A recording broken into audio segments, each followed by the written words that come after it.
Grandes genios e inventos de la humanidad.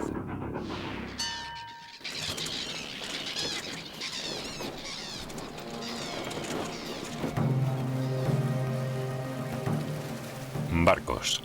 Hace 200 años eran el único enlace entre el viejo y el nuevo mundo. En el año 1769, el director general de correos de las colonias americanas viajó a Londres. Su nombre, Benjamin Franklin. Su propósito era averiguar por qué sus barcos correo tardaban más semanas en cruzar el Atlántico que los barcos comerciales. Las investigaciones de Franklin desvelaron enseguida la causa del retraso. Era la corriente del Golfo.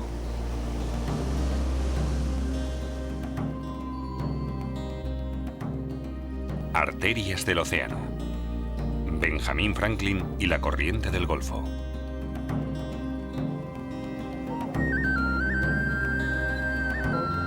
Franklin se dirigió a su primo, el ballenero Timothy Folger, un capitán experimentado. Este le contó sus encuentros en alta mar. Conocemos bien la corriente porque cuando seguimos a las ballenas navegamos en ella y la cruzamos a menudo. Alguna vez hemos visto esos barcos correo a la deriva en medio de la corriente, luchando contra ella. Les dijimos que cruzaran la corriente, pero se creían demasiado listos para dejarse aconsejar por unos simples pescadores americanos. Franklin le pidió a su primo que dibujara la corriente del Golfo en un mapa del Atlántico. El mapa les enseñaría a los barcos correo el camino a seguir, pero sin embargo, estos apenas lo utilizaron. Desde tiempos inmemoriales, los marineros luchaban contra el fenómeno de las corrientes marinas. Las misteriosas fuerzas del océano los alejaban, a menudo, de su ruta inicial. Entre ellos estaba el almirante portugués Pedro Álvares Cabral. Buscaba una vía marítima hasta la India Oriental, bordeando África, cuando el 22 de abril del año 1500 topó con una costa desconocida cubierta de selvas. Fue el descubrimiento de Brasil.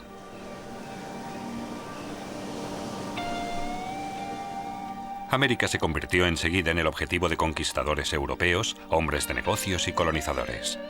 En sus viajes a través del Atlántico, reunieron información sobre las corrientes marinas. Pero la investigación científica del océano no empezaría hasta el siglo XVII. Los primeros mapas de corrientes marinas que se publican aún son una mezcla de hechos y fantasía. Athanasius Kircher les volvió a dar a las corrientes superficiales bastante veracidad. Sin embargo, pensaba que los mares estaban unidos por túneles subterráneos, entre ellos uno que iba de un polo al otro. El conocimiento práctico del curso y la fuerza de las corrientes circulaba entre los marineros como una especie de secreto profesional y se transmitía oralmente de unos a otros. Fue Benjamin Franklin quien, con la publicación de su mapa, aireó este secreto. Fue también él quien hizo público el nombre con el que los marineros solían referirse a la principal corriente del Atlántico, la corriente del Golfo. Hoy sabemos que ésta se comporta más bien como todo un sistema de corrientes. Y solo una pequeña parte hace honor al nombre adoptado por el Golfo de México. Franklin era un genio universal. Escritor, hombre de negocios, inventor y científico. Pero en cualquier ámbito en el que se movía, actuaba según la misma premisa. Sus trabajos debían tener un uso práctico. Entre sus resultados científicos más conocidos, destacan indudablemente sus contribuciones a la electricidad. Pero Franklin es conocido sobre todo como hombre de Estado. Fue mediador en el conflicto de las colonias americanas con su madre patria británica. Pero su diplomacia no surtió efecto. Derivó en la Guerra de Independencia que concluyó con la fundación de los Estados Unidos de América. La condición previa de la actuación del hombre era para Franklin la libertad. Esta máxima se reflejaba en la Constitución americana, en cuya elaboración Franklin contribuyó de forma decisiva. Con solo 16 años escribió: "No puede existir la sabiduría sin libertad de pensamiento, ni la libertad pública sin libertad de expresión".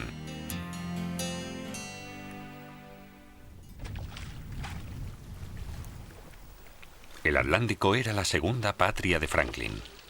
La política lo convirtió en viajero entre los continentes.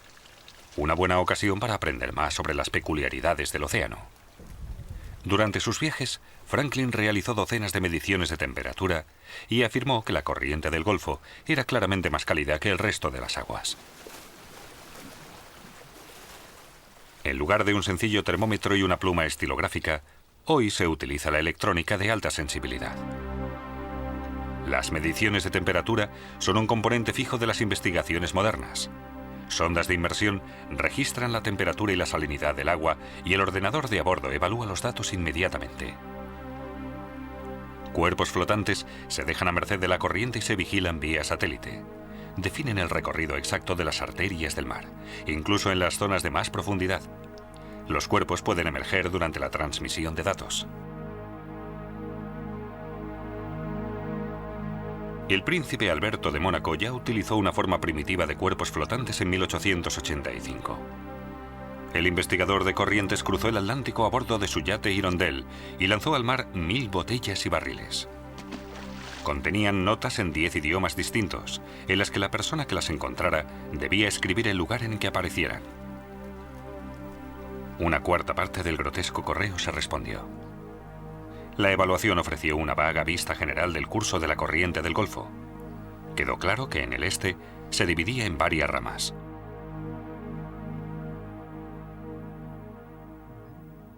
Benjamin Franklin explicó de esta forma el origen de la corriente del Golfo. Debido a los vientos alisios que soplan a lo largo del año, se acumula agua en la costa oriental de América. La tierra firme impide que siga su curso natural y el agua se acumula y recorre la costa formando una fuerte corriente. En ello basó Franklin un principio fundamental de las corrientes superficiales, que también se puede observar en Europa y África. La fuerza del viento empuja las capas superiores del océano.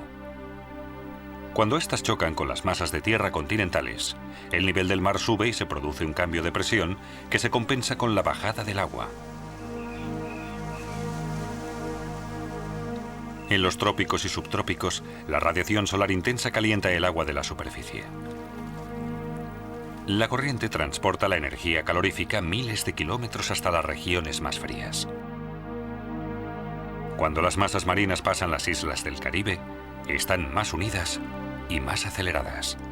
En el estrecho pasillo entre Florida y las Bahamas, la corriente ya alcanza una velocidad de 15 kilómetros por hora. Más tarde pierde velocidad. Alcanza la costa norteamericana y gira en dirección este, adentrándose en el Atlántico. Al sur y al este del banco de Terranova, la corriente del Golfo se divide en varias ramas. Una pasa a conformar la corriente noratlántica, que pronto se reestructura y se dispersa en corrientes más pequeñas. Algunas son difusas estribaciones que llegan hasta el Cabo Norte. Otras alimentan el mar Mediterráneo.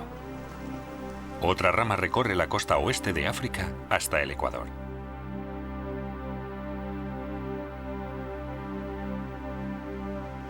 La corriente forma en el Atlántico Norte todo un torbellino circular gigante, en el sentido de las agujas del reloj. En cambio, en el hemisferio sur, el agua se mueve en sentido contrario a las agujas del reloj. El motivo es que la desviación de las masas es diferente por el efecto de Coriolis.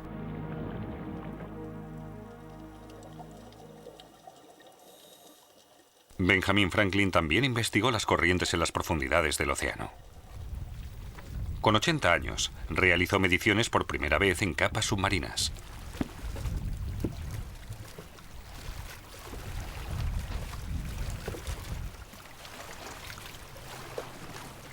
Franklin afirmó que en Delaware, el Atlántico estaba 12 grados más frío a 35 metros de profundidad que en la superficie. Supuso que allí el agua no podía calentarse porque las corrientes del fondo la movían constantemente. El motor causante de este movimiento tan extenso es la propia composición del agua marina. En ese punto es decisiva la densidad. Depende de dos factores: la temperatura y la salinidad. El agua fría y rica en sal pesa más y baja las profundidades. Como resultado, el agua de la superficie es arrastrada. Así se forma una especie de bomba que intercambia agua fría y caliente constantemente. Esto recibe el nombre de circulación termohalina. En los mares polares o en el mar del Labrador se forman enormes corrientes submarinas. Una de ellas fluye a una profundidad de 1000 a 4000 metros por la costa americana, lentamente hacia el sur. Por término medio está a 8 grados más fría que el agua en dirección contraria de la corriente del Golfo. El oceanógrafo norteamericano Wallace Brecker acuñó este sistema de corrientes globales como Conveyor Belt, la cinta transportadora del mar. Brecker sintetizó la incesante circulación marítima en un esquema de las corrientes de la superficie y las del fondo marino. Un punto central de ese sistema es la corriente del Golfo. Otras arterias significativas del océano son la corriente de Humboldt, en el Pacífico, la de Benguela, por el litoral suroccidental de África, o la corriente circumpolar antártica, que rodea el continente antártico.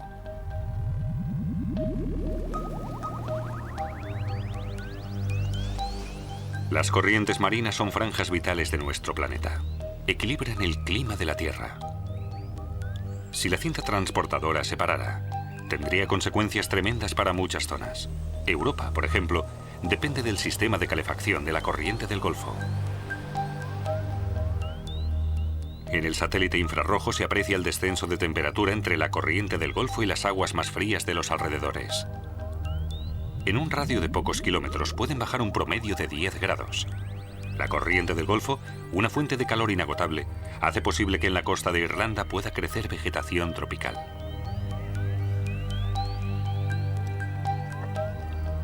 Para la fauna marina, las corrientes son básicas para la supervivencia. La fría corriente de Humboldt distribuye el fitoplancton, rico en nutrientes, en grandes áreas. Las tortugas de mar o las anguilas no podrían hacer sus grandes desplazamientos sin este medio de transporte natural. Sin embargo, las enormes corrientes entrañan muchos peligros. Se llevan por delante todo lo que encuentran en su camino, incluidas toxinas ambientales. Las averías en alta mar pueden ser peligrosas para personas y animales si el gasoil derramado a gran distancia llega hasta la costa. En el fondo del mar dormita posiblemente una futura fuente de energía. Esta descomunal fuerza de movimiento sigue creciendo hasta ahora oculta en las corrientes. El primer proyecto piloto se pretende poner en marcha en la costa de Inglaterra, siguiendo el principio de las turbinas eólicas.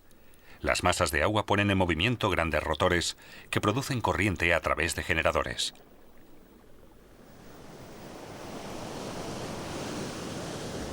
Desde el final de la última época glaciar, la circulación gigante de masas de agua permanece casi estable en el Atlántico.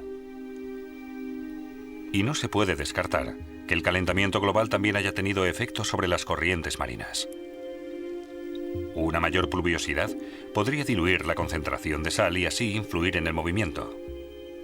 El agua ya no tendría la densidad necesaria para hundirse.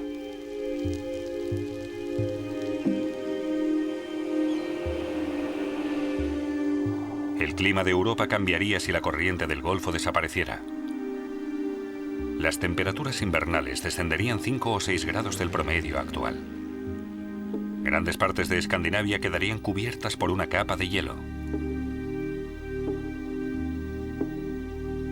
Semejante escenario también tendría enormes consecuencias en el paisaje. Nuestro clima se basa en un complejo y sensible equilibrio entre la circulación global del agua y del aire. Cuanto más a fondo se investigue este delicado sistema, más claro veremos lo peligroso que es alterarlo.